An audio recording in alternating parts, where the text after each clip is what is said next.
పిల్లలు వచ్చేసాను రా రండి రండి పట్టుకోరా రండి రండి రా నన్ను కొంచెం పైకి ఎక్కనివ్వండి రా ఎక్కనివ్వండి కొంచెం దారి దారి మాధవకి పాలని మీకేరా పుసలాంటిది కొట్టుకోండి ఏంటా ఇంట్లో ఎలా ఉంది బాగున్నా మాధవ అరే పేపర్లు విశేషాలేంటి దొమ్మిలు కొట్టట్లు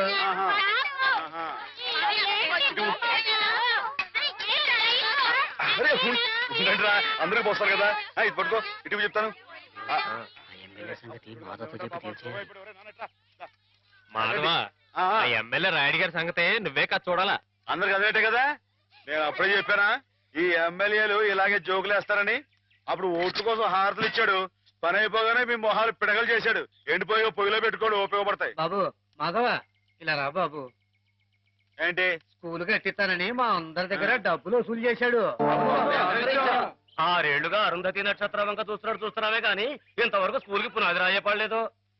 పిల్లలు నానా ఇబ్బందులు పడుతున్నారు మాధవ. ప్రతిరోజు 4 మైళ్ళు నడిచి వెళ్లి రావాలంటే చాలా కష్టం కదా. ఆలోచించు. నువ్వే ఎలాగైనా రాయుడు గారితో మాట్లాడాలి. అవును మాధవ, మాలో నువ్వే ధైర్యవంతుడి. తాడో పేడో నువ్వే తేల్చేయాలి.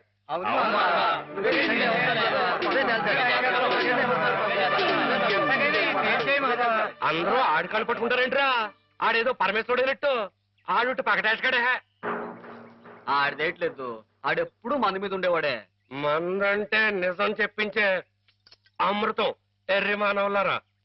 అది సరిగా నువ్వరే మాస్టర్ గారు 2వ అమ్మాయికి నీకు ఉన్న అదేంట్రది? వారి కులం ఏంటి, నీ కులం ఏంటి? ఈ ఊరు పెద్ద మనిషికి అడుగుతున్నాను, నిజం చెప్పరా. తాగుపోతారు అమ్మాయి గారు ఎంత మాట మాట్లాడారు నిన్ను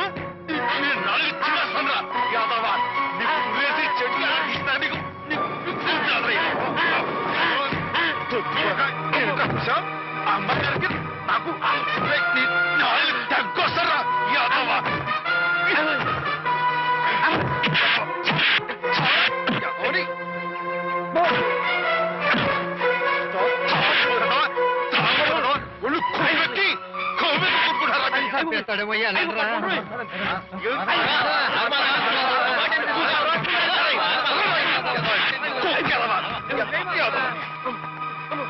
తాగుపోతే తప్పు కదరా. అమ్మాయి గారు చాలా మాట్లాడతాడు. మీరేంటి అడిగారు? ఎమ్మెల్యేతో మాట్లాడమనేగా, నేను చూసుకుంటారే. వెళ్ళిపోండి. వాడు మామూలు మనిషి కాదండి. పూర్వజన్మలో రావణాసురుడో కీచకుడో అయి ఉంటాడండి బాబు. ఒరేయ్, వాడు రావణాసురుడైతే నేను రాముడై వాడి మదమని చేస్తాను. వాడు కీచకుడైతే నేను భీముడై వాడి పెగులు తీసేస్తాను. వారు ఎంత తెలివిగా వాడిని పడగొట్టేశారో కదు పానకాలు. ఆ మాత్రం తెలివితేటలు లేకపోతే నేను తలకాయలు మార్చి ఎమ్మెల్యేని ఎలా అయి ఉండేవాడిని. పిచ్చివాడు.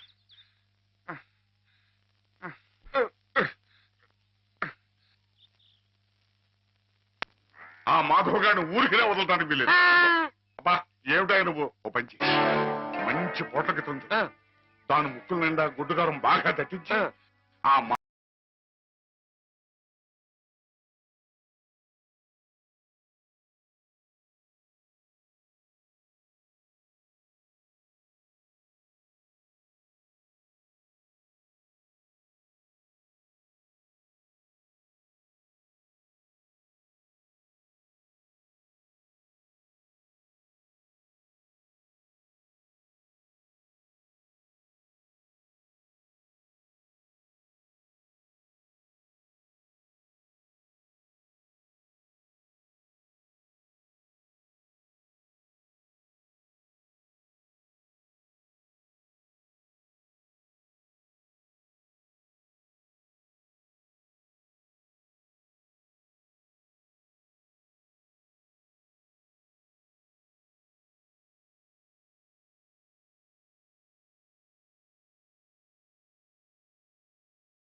ప్రాణాలా చూసుకునే ఆవుల్ని చంపేయాలని చూస్తానే రాయుడు వాడి ప్రాణాలు తెస్తానండి. ఆ భయంతోనే అడిగాను మాధవ. ప్రతి విషయానికి ఊళ్ళో వాళ్ళందరూ నిన్నే ఉబ్బేస్తారు. దానివల్ల వస్తున్న అనర్థాలివి. వాళ్ళకి వాళ్ళు బాగానే ఉంటారు. మధ్యన అవస్థపడేది నువ్వు.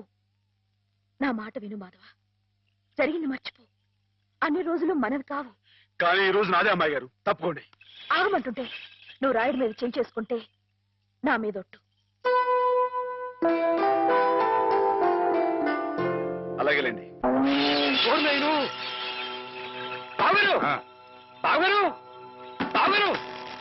ఎద్దు ఎద్దు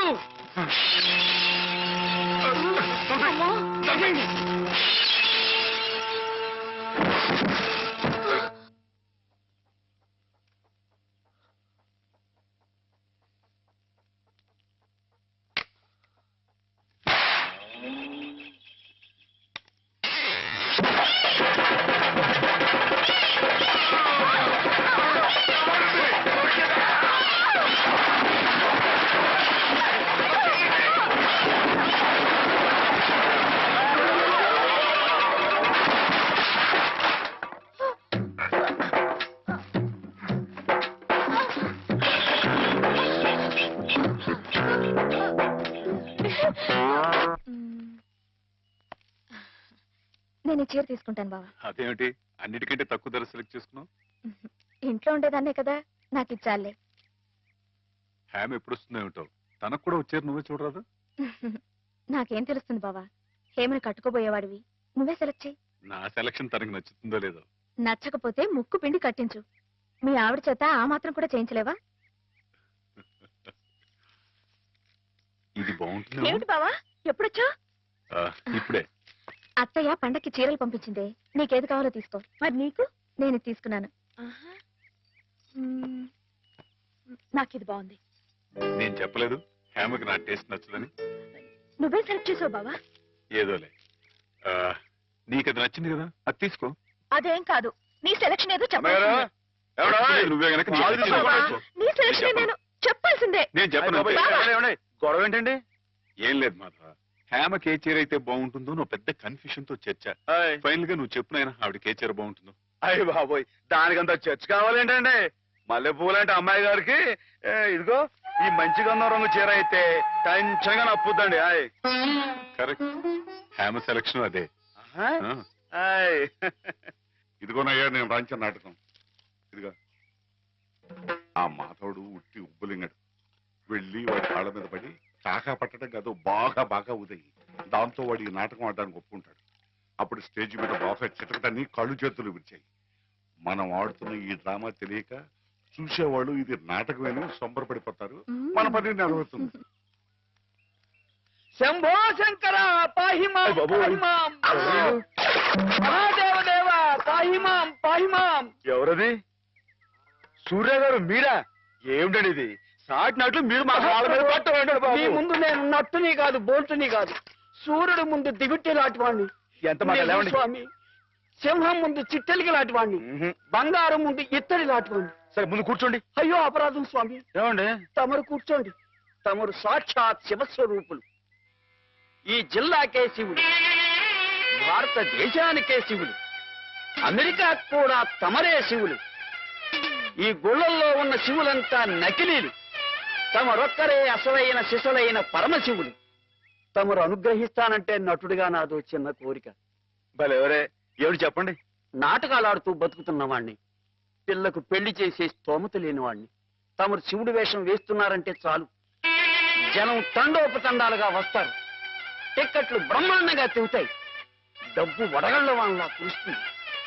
ఎటు చూసినా జన సందోహం, ఎక్కడ చూసినా తమకు జేజేలు. ఆ రాబడితో కూతురు వివాహం జరిపించుకోవచ్చన్న స్వార్థంతో వచ్చాను మాధవ స్వామి.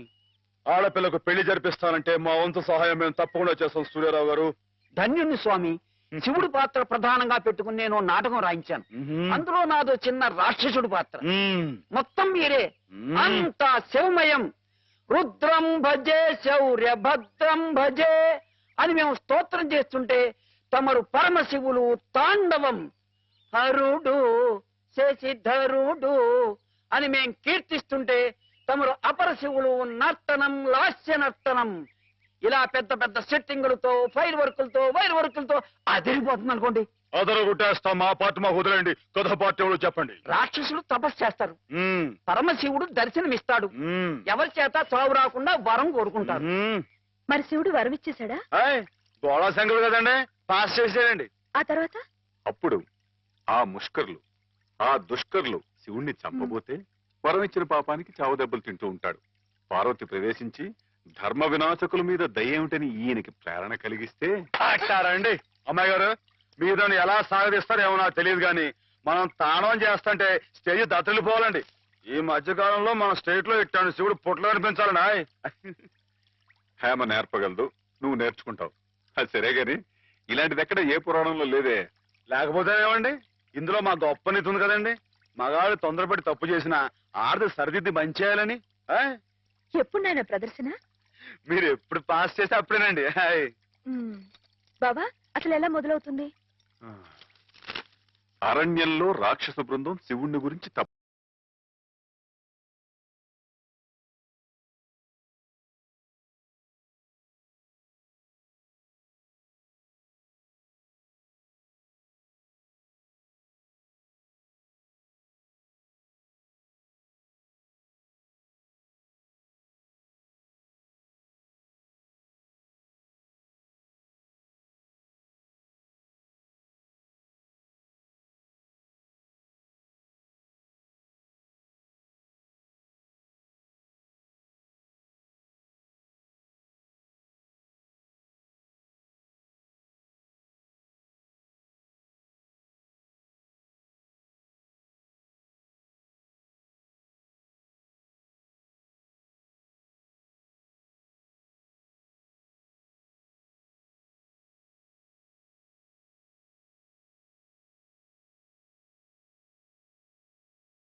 బాగుంది నాన్న.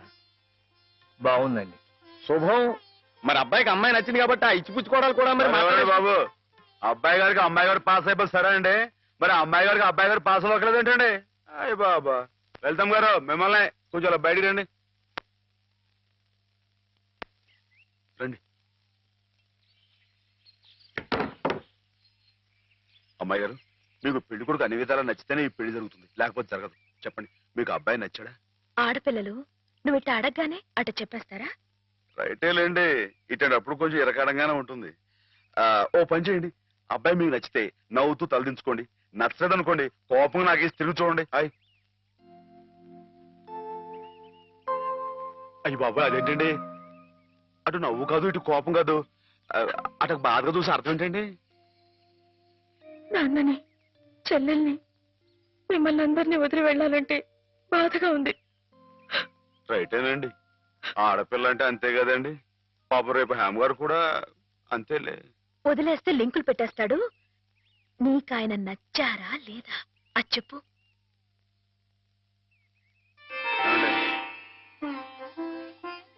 పాస్ అయిపోయినట్టే.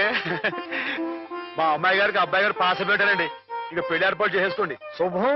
అయితే కట్న కానుకల విషయాలు కూడా మరి ఏమండో మేమే బంగారం లాంటి ఆడపిల్లలు ఇస్తుంటే ఇంకా ఎదురడుగుతారండి బాబు. నువ్వు ఊరుకో. సంతలో పశువుని పెట్టి బేరం ఆడినట్టు నన్ను మధ్యలో పెట్టి బేరం ఆడడం నాకు సుతరాం ఇష్టం లేదు. నేను అలా బయట నుంచి ఉంటాను, మీరు మాట్లాడుకోండి. మా వాడు చిన్నప్పటి నుంచి అంతేలేండి. కొన్ని పద్ధతులున్న మనిషి, మధ్యతరగతి వాళ్ళం కదా. తప్పని తెలిసినా కొన్ని బాధ్యతలను నెరవేర్చడానికి కొన్ని పనులు చేయక తప్పదు. మరి ఏమంటారు బావగారు? అవన్నీ ఎందుకండి, ఆ పుచ్చుకునేది ఏదో ఒక ముక్క మా మనసులో వేయండి. ఒక 50,000 అయితే సబబుగా ఉంటుందంటారు. సరే బావగారు, మీ సంబంధం మాకు నచ్చిందండి. త్వరలోనే ముహూర్తాలు పెట్టుకుందాం. వస్తామండి. నమస్కారం. విన్నావటే 50,000 కట్టడం కానీ ఒక క్షణం ఆలోచించకుండా ఒప్పేసుకోండి మీ అన్నయ్య గారు. అంతటితో ఆగుతుందా? లాంఛనాలని అవని ఇవని ఇంకా అమాం బాపతు ఇంకో 10,000 దేగుతుంది. కాస్త డేకితే మాత్రం తప్పే ఉందండి, మంచి సంబంధం అనుకున్న తర్వాత. ఒరే డబ్బు గురించిన ఆలోచన ఎందుకు బాబుగారు? ఈ ఇంటిని అమ్మేస్తాను. జోకులు ఎత్తున్నారా బాబు గారు? లేదయ్యా, నిజంగానే అమ్మేస్తాను. తాతల నాటి ఆస్తి ఈ ఇంటిని అమ్మేస్తారా? అవును బాబుగారు, నాకు కుర్రాడు నచ్చాడు, అతని క్రమశిక్షణ నచ్చింది. ఈ రోజు లెక్కల ప్రకారం వాళ్ళు ఏమీ ఆకాశంలో లేరమ్మా, చాలా సబబుగానే అడిగారు. అయినా రేపు మీరు మాత్రం అడగరా? మీరు అడగకపోయినా నా బాధ్యతగా నేను ఇవ్వద్దా చెప్పండి? అందుకే ఇంటిని అమ్మేసేయాలనే నిశ్చయానికి వచ్చాను. మీ ఎరుకలో ఏదైనా మంచి బేరం ఉంటే చూడండి బాబుగారు. కాస్త ఇంటిని శ్రద్ధగా చూసుకునే మనుషులను చూడండి.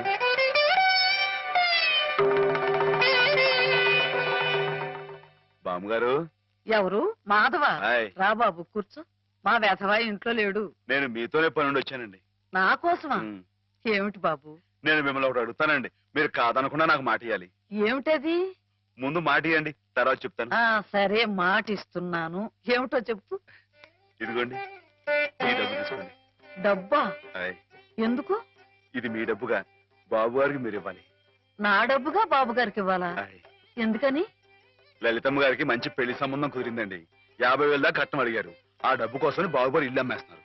ఇల్లు అమ్మేస్తే ఆయన ఏమైపోతారు పాపం? అందుకే కదండి ఈ డబ్బు ఇస్తున్నాను. నాకు ఎప్పటి నుంచోనండి బాబు గారి పుస్తకం వచ్చేయించాలన్న చిన్న ఆలోచన ఉందండి. ఆ కోరిక ఉపయోగించుకుని ఈ డబ్బు బజార్ కింద ఇచ్చామనుకోండి, ఆ పెళ్లి ఖర్చుకి ఉపయోగపడుతుంది, ఆ ఇల్లు నిలుస్తుందండి. అవును, ఇంత డబ్బు ఎక్కడిది నీకు? అప్పు చేశావా? నాకు ఆవులున్నాయి కదండి, అందులో కొన్ని అమ్మేశానండి, మిగతావేమో బేరం పెట్టాను. ఇలా అన్ని అమ్మేసుకుంటే నువ్వేం తిందామని. మరెవరే మీరంతా లేరేంటండి? మీ ఇంటికి వస్తే ఓ ముద్దు పెట్టరా? నాకు ఈ సాయం చేసి పెడతారు కదండి.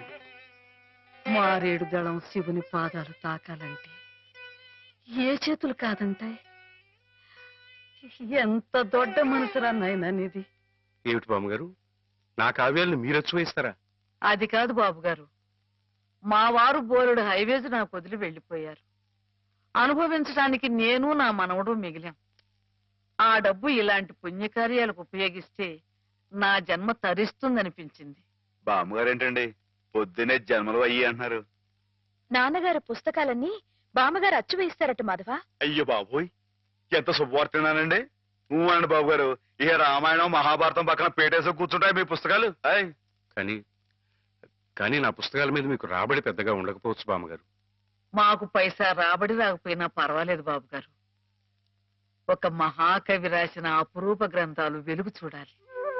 మీరేమిటో మీ కళానికున్న శక్తి ఏమిటో 10 మందికి తెలియాలి. ఏం మాధవ? లక్ష విలువ చేసే మాట అన్నారండి.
గంగలో మునిగిన కేదారనాథుణ్ణి చూస్తున్నా నేను తప్పు చేశాననే బాధ నన్ను తొలిచేసింది. నేను తమకిచ్చిన డబ్బు నాది కాదు. మాధవ ఆవులు నమ్మేసి డబ్బు తెచ్చి నాకిచ్చి తను ఇస్తున్నానంటే మీరు తీసుకోరనే భయంతో నేను ఇస్తున్నట్టు అబద్ధం ఆడించి మీకు ఇప్పించాడు. మాధవ మన మాధవ మీ ఇల్లు మీ చెయ్యి జారిపోకూడదని వాడి తపన. మీ పుస్తకాల్ని వాడి డబ్బుతోనే అచ్చు వేయించాలని వాడికి ఎప్పటి నుంచో కోరిక. అందుకే పుస్తకాలకి బయానా రూపంగా కొంత డబ్బిస్తే మీ ఇల్లు నిలుస్తుందని అలా చేశాడు బాబు గారు.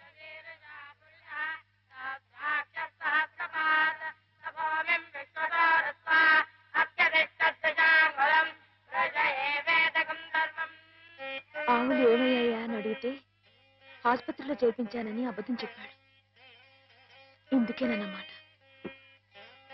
మన్ను తినలేదని ఆ రోజు గోపాలుడు చెప్పిన అబద్ధం పెంచిన తల్లిని పునీతురాల్ని చేయడానికైతే మమత నిండిన ఈ గోపాలుడు ఈనాడు చెప్పిన అబద్ధం పెంచిన పంచని 10 కాలాల పాటు చల్లగా నిలపడానికమ్మా. నన్ను యువతలి గట్టుకు చేర్చిన మహనీయుడు అవతలి గట్టునే ఆగిపోయాడమ్మా. ఒక్కసారి వాణ్ణి మాధవం తీసుకురాగలవా? అలాగే నాన్న.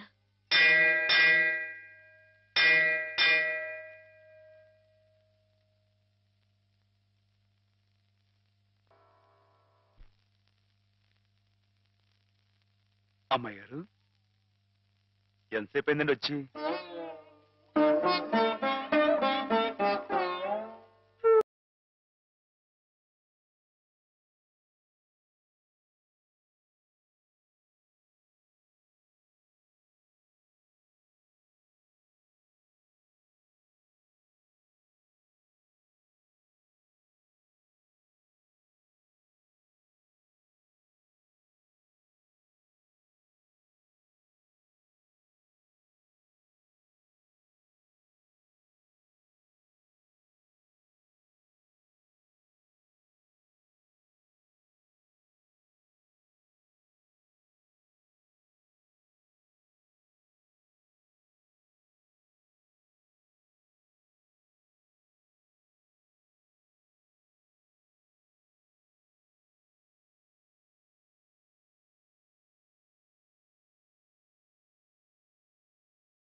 నీకెందుకయ్యా ఇన్ని మంచి పేర్లు? ఎందుకు ఇన్ని గుళ్ళు గోపురాలు? ఎందుకు ఇన్ని పూజలు పురస్కారాలు? చెప్పు, మాట్లాడు మాట్లాడు మాట్లాడు. ఎందుకంటే నువ్వు తప్పు చేసావు గనక. అసలు నువ్వు అంటూ ఉంటే కదయ్యా తప్పు చేయటానికైనా ఒప్పు చేయటానికైనా. నువ్వు ఉన్నావనుకోవటం మా పిచ్చి, మా ఎర్రి, మా భ్రమ. వద్దు, నువ్వు మా మధ్య ఉండడానికి వీల్లేదు. పో, దూరంగా పో. ఈ గోదావరిలో కలిసిపో, ఈ గోదావరిలో కలిగిపో. ఏమిటి ఆవేశం? దేవుడి మీద నా నీ కోపం? ఈయన దేవుడులాగా అవుతాడు బాబా. నమ్ముకున్న వాళ్ళకు మంచి చేసేవాడు దేవుడు, పూజలు చేసేవాళ్ళకు కాపు కాసేవాడు దేవుడు. ఈయన మనిషిలాగే మోసాడు బాబా. లేకపోతే రోజు శివారాధన చెయ్యందే మంచి కూడా ముట్టుకుని అయ్యగారిని అర్థంతరంగా తీసుకుపోతాడా? అలాగా అయితే మాత్రం నీకేం అధికారం ఉందని దీన్ని నీటిపాలు చేయాలనుకుంటున్నావు? ఇది నేను చేసుకున్న బొమ్మ, దీని మీద అధికారం నాకు ఎందుకు ఉండదు? నువ్వు చేసుకున్న బొమ్మ మీద నీకు అధికారం ఉన్నప్పుడు ఆ దేవుడు చేసుకున్న బొమ్మల మీద ఆయనకి అధికారం ఉండదా బాబు? బొమ్మ పాత్ర ముగిసింది, రంగస్థలం మించి తప్పించేశాడు. ఆప్తులేని వ్యక్తులు దూరం అయితే వెలితిగానే ఉంటుంది. మెల్లమెల్లగా ఆ బాధని మర్చిపోవాలి. ఎలా మర్చిపోమంటావు బాబా? 10 మాటల్లో 5ంటికి అర్థం చెప్పలేని వాడిని ఆయనతో పాటు సమానంగా కూర్చోబెట్టి ఆయన రాసిన పెద్ద పెద్ద పుస్తకాలన్నీ నాకు అంకితం చేశారు. నేనంత గొప్పనా బాబా? అంత పెద్దోడ్నా? నాకు తాహతుందా? నా కింద కీర్తినిచ్చి వారు కీర్తి శిష్యులు అయిపోయారు. నా మేళం మణారం వేసి ఆయన బట్టలో కలిసిపోయారు. ఊరుకో మాధవ, ఊరుకో. నీ బాబుగారి ఆత్మ శాంతించాలంటే త్వరలో ఆ పుస్తకాలన్నీ అచ్చు వేయించి ప్రజలకు అందించు. ఆయన పేరు శాశ్వతంగా నిలుస్తుంది.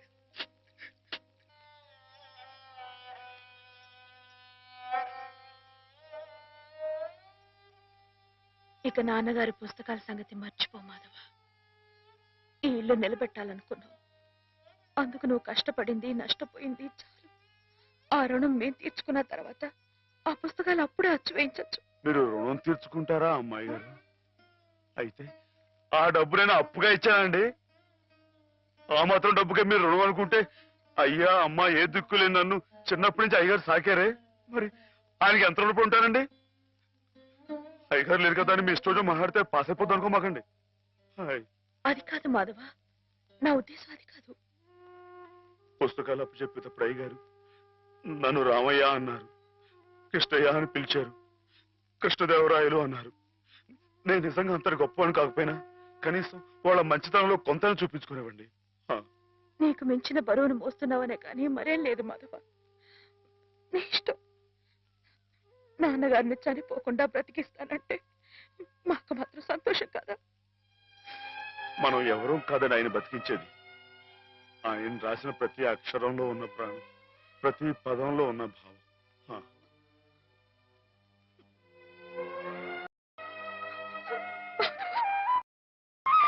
అమ్మాయి గారు, అమ్మాయి గారు ఊరుకోండి. అమ్మాయి గారు ఊరుకోండి.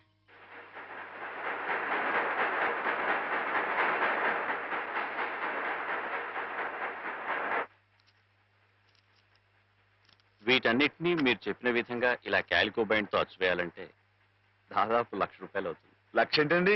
కొంచెం ఎక్కువైనా గానీ ఘనంగా అందంగా అచ్చవ్వాలండి. మరైతే బజానా అండి. ఇదిగోండి ఈ డబ్బు ఉంచండి, లెక్కెట్టుకోండి.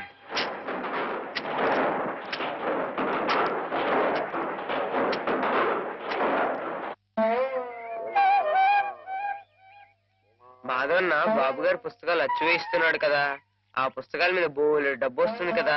మళ్ళీ మీ అమ్మని, పిన్నుల్ని, అత్తయ్యల్ని అందరినీ కొని తీసుకొస్తాడు కదా. అప్పుడు దొడ్డంతా పశువులతో, ఇల్లంతా పాడితో మళ్ళీ పాత రోజులు వచ్చేస్తాయి కదా స్వామి. అనుకున్న టైంలో అనుకున్నట్టుగా అచ్చేసి ఇచ్చేశారు. చాలా సంతోషంగా ఉందండి. ఇవి ఇంత త్వరగా ప్రింట్ అవటానికి కారణం మీరు, మీ పట్టుదల. ఇవిగోండి మీ పుస్తకాలు. అందంగా అచ్చయ్యాయా? చాలా బాగున్నాయండి. మా బాబు గారే పట్టుబట్టలు కట్టుకుని ముస్తాబాయి వచ్చినట్లుగా ఉన్నాయండి.